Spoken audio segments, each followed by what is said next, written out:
I just had a thought between recordings. People have ported Super Mario 64 to the 3DS.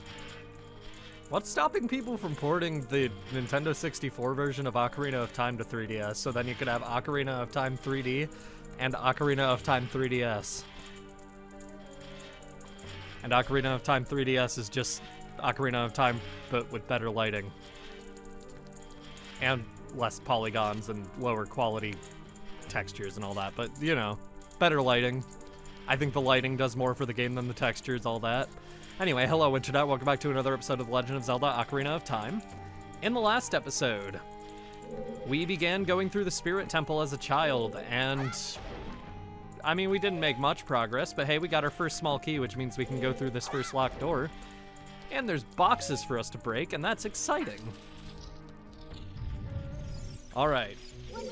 Well, my notes say first things first, turn and kill the Skullwalchulas, as if there is literally anything else to do in this room right off the bat.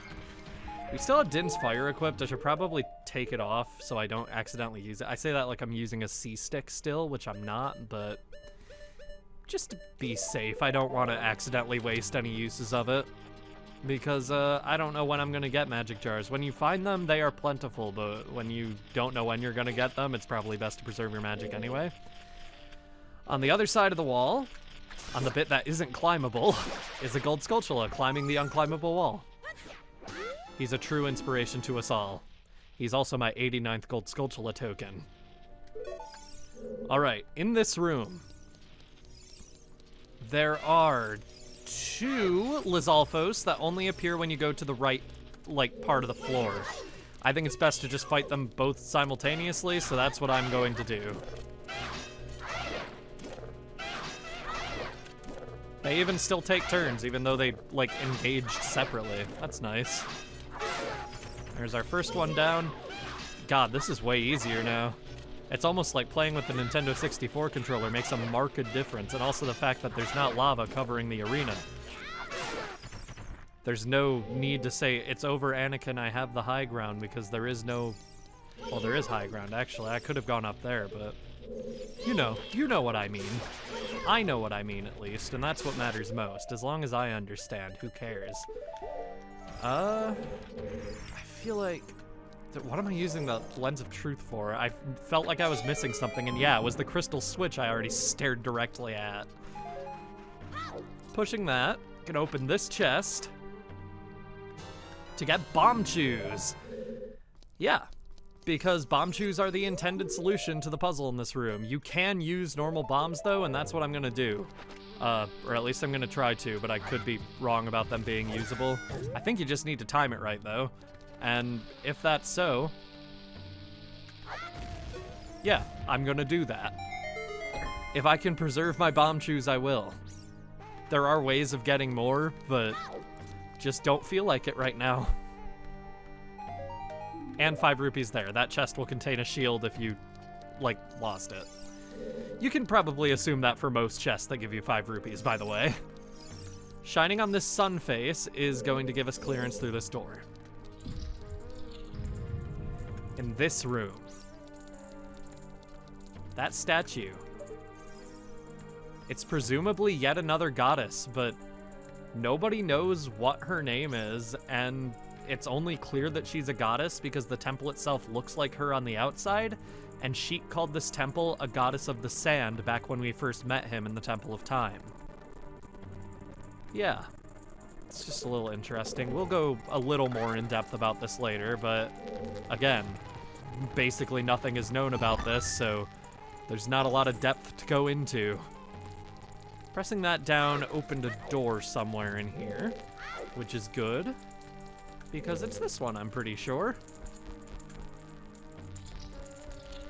And there's stairs in here, which we're gonna climb up. We still don't have the map or the compass, so there could be, like, chests in this room for the Lens of Truth, and I'd just never know. I don't think there are, though, because I would have written that in my notes, I hope. I don't know. I'm at the point in the series where I'm just sort of writing my notes and then instantly going into recording, which is not very professional of me, but, you know, it works out. Yeah, the notes aren't always 100% complete right before the series starts, but I do have like little things that I want to talk about written down and all that. And sometimes I will be fortunate to have like enough time before the series starts and then during the recording the series that everything does end up being done ahead of time, which is nice when it happens, but it just isn't always, and this series was one instance where it wasn't always. But there was a pretty significant portion done before I started. I just like was in the process of moving, so I didn't have a lot of time to actually complete all that. Anyway, that did something. Pretty sure it caused a chest to appear somewhere, but I did not see where. We just want to avoid the spike traps and collect silver rupees. That's all there is to it. I mean, you've been watching the video, hopefully, if you clicked on it. Well, actually, some people watch videos in the background, and that's fine. Do what you want. It's your life. What happened? Oh, never mind. I'm stupid. I thought a chest appeared, but no, it lit this torch. And there's a bunch of torches around this room that we need to light as well. It's easiest to just go not counterclockwise, clockwise, which is what I am doing, or at least trying to do. There's a torch here, I'm almost certain. No, there's not. Okay, I failed that badly. Okay, I got there eventually. I had to go counterclockwise and also relight one of the torches, but it worked out, and that is what matters. For doing that successfully. Small key. Awesome. We keep getting small keys and then almost instantly having a use for them, but, well, no, we don't instantly have a use for this one. There's sunlight on the floor, though, and the sun face in this room is on one of these blocks, so we need to move these out of the way in order to actually be able to move that. I probably moved this one farther than I had to. Also, never mind. For some reason, I remember there being dialogue if you, like, interacted with these before you shone the sun on them, but I guess not. There was something like I don't know. I think I saw it during Snapcube's playthrough again, which God forbid I ever do a recording session where I don't bring up that playthrough. But I remember seeing some dialogue that was like just shine the sun on my face or something like that. But whatever, it doesn't actually matter. It's pretty obvious what we have to do, considering we already had to do this earlier in the dungeon. And when this thing opens its eyes, that f***ing face, man, it terrified me as a kid. Just look at that. It's like the same level of creepy as the, like the sun in Super Mario Bros. 3, which also freaked me out a little as a kid. Yeah, I do not like them. Maybe that's just me. I don't care. Another staircase. But before we go further, there is a gold Skulltula right behind me, isn't he? Actually accurately aiming with the boomerang for once in my life, thank God. We can get the 90th gold Skulltula token, 10 more to go. It really feels like we're coming up on the end of the game, which, to be frank, we kind of are, and that's exciting and scary. In this room is a throne with a statue of a knight on it. Looks cool, but it's best not to disturb it. You know, I'm not a big fan of, like, just deleting history that isn't interesting to me, so I'll leave it there. And strong iron bars are blocking the door. You can't open them with your hands. Well, maybe this gentleman could open it with his hands. This is the Iron Knuckle. Iron Knuckles are the most difficult mini-boss enemies in the game, in my opinion.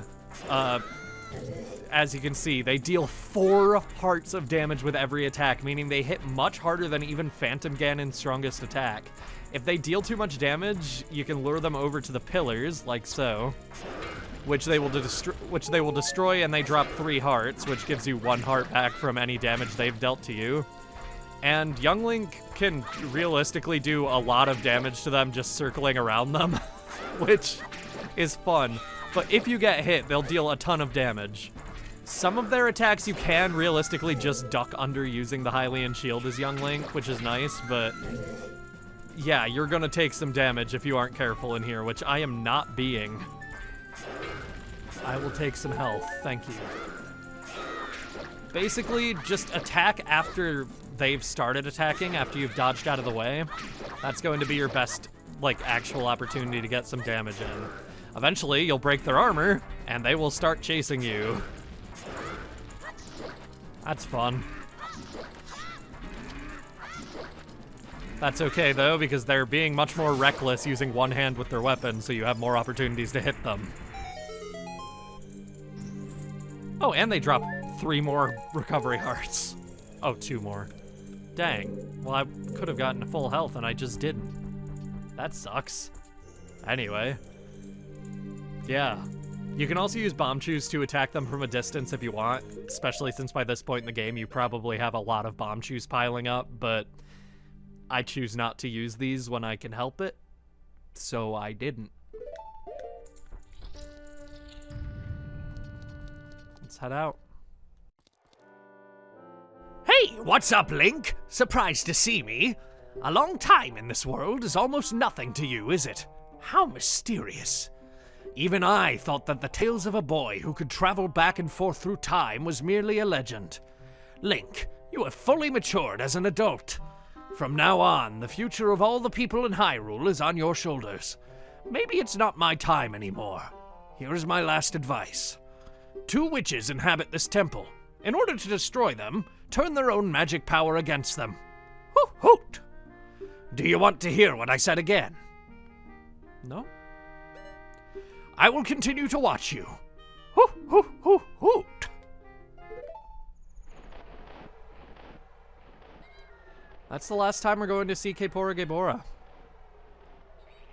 It's a little sad, honestly. We've already discussed how Gebora is a representation of Rauru, and we may have only seen him in person for the first time after pulling the Master Sword, but he's been watching over us ever since we left Kokiri Forest.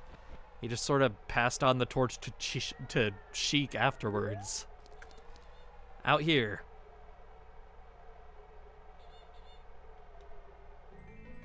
I was deciding if I wanted it to be day or night. I chose night. The Silver Gauntlets. If you wore them, you would feel power in your arms, the power to lift big things with A. But these gauntlets won't fit a kid. Plus, you promised to give them to Nabooru. You should keep your word.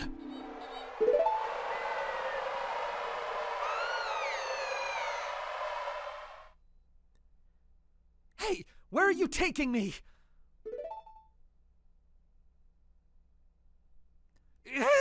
Let me go!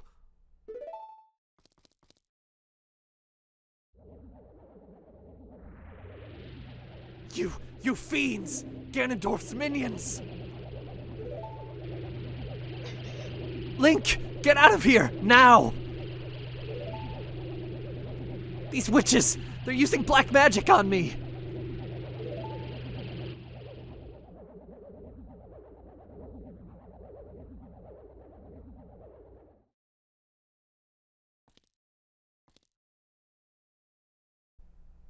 He noticed the seam in the statue and he saw the sky through it.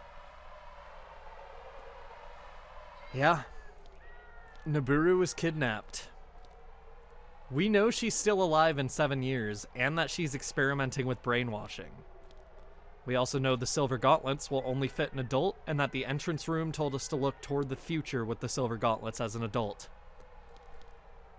And we can't get that piece of heart right now. But maybe next time. Next time on The Legend of Zelda: Ocarina of Time, we return to the Spirit Temple as an adult and try to save Nabooru. See you guys then. We're a little busy, Navi.